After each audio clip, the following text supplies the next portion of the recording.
After the Federal Reserve's big announcement on Thursday, I wanted to make sure I gave Goldseek Radio listeners some more insights on exactly what this means to your standard of living and your investment portfolio. Ben Bernanke and the other voting members on the FOMC decided on a $40 billion per month open-ended stimulus program to buy mortgage-backed securities and other toxic assets to continue to help Wall Street and the large banks, as well as to intentionally devalue the US dollar. Unlike past QE or stimulus programs, there is no end date for the stimulus, meaning this could continue for years as the US dollar loses more and more purchasing power. There was intentionally no end date because the Fed does not want the market front-running this stimulus program and then discounting this entire stimulus immediately. This is Keynesian intervention economics at its finest, as Keynesians always prefer to do more and more intervention into markets.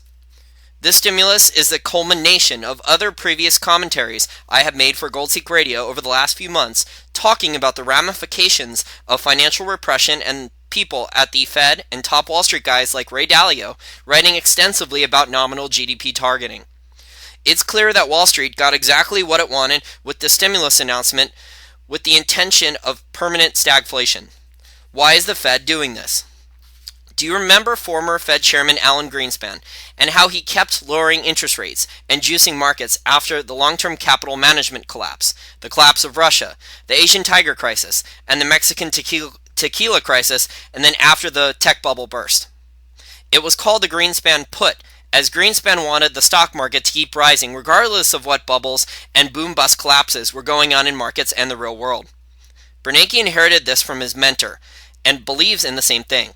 So instead of the Greenspan put, we have the Bernanke put now in the stock market. The Fed is determined to weaken the US dollar relative to the euro and other currencies and to try and help with the jobs problems in this country via devalued currency to try and bring jobs back that way.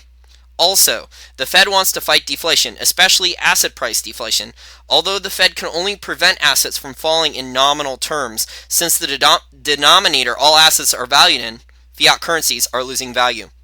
The Fed is also continuing to clean up large bank balance sheets.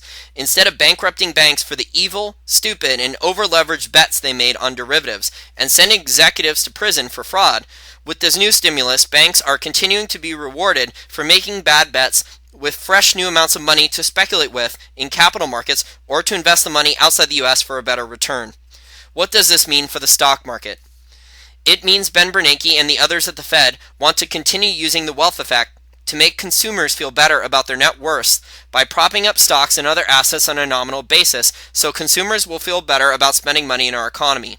It also means the Fed does not want to risk free market forces and risk having the stock market crash and having people's portfolios rapidly lose value due to a stock market crash, which would also most likely cause more people to feel depressed and stop spending as much money.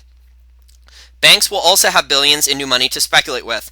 The days of banks lending money out to Main Street to grow real Main Street businesses and to create real jobs is probably over for a while, despite the amount of money that's being given out to banks. I think regular large cap stocks can go up slightly in value. This stimulus is not going to do a whole lot for those stocks except make sure they really don't have a violent correction downwards. Most of those stocks have little or no growth from their business operations in the US anymore anyways. The sector where I think this stimulus will create the most upward moves will be in gold and silver prices and the gold and silver shares. I also think oil will do well, so oil is more of a consumer staple than many people think, since I don't see people violently changing their lifestyles quite yet due to higher oil and gasoline prices. I would list gold, silver, and oil as the three best commodities to own and invest in for longer than the next 12 months. The rare earth stocks, uranium stocks, potash stocks, and primary natural gas stocks also appear close to putting in a bottom, and I still really like all of those commodity plays, but those plays will require more patience than 12 months to get very big gains compared to gold, silver, and oil stocks. Platinum and palladium will also benefit from the mining shutdowns and strikes going on in South Africa, but I would avoid investing in any South African mining plays to take advantage of that. If you want exposure to platinum or palladium, buy the bullion, or look for miners of that commodity outside of South Africa. I think industrial commodities like coal, copper, and iron ore may get a 6 to 12 month bounce based on this news. the capitulation that occurred on those stocks, as many are down more than 50%.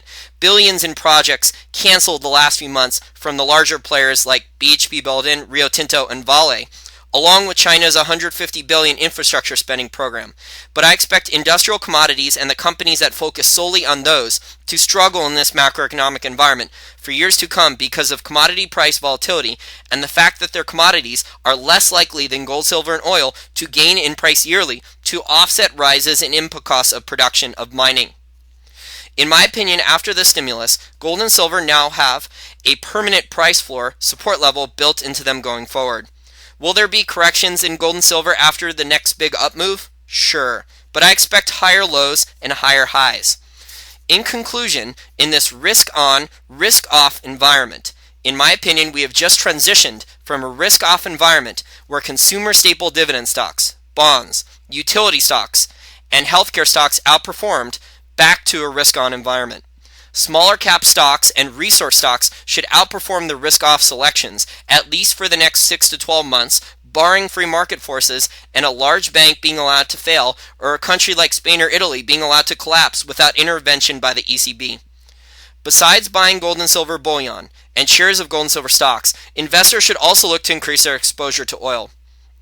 Our Petro Profit Report has done a superb job getting investors returns despite the volatility in oil prices.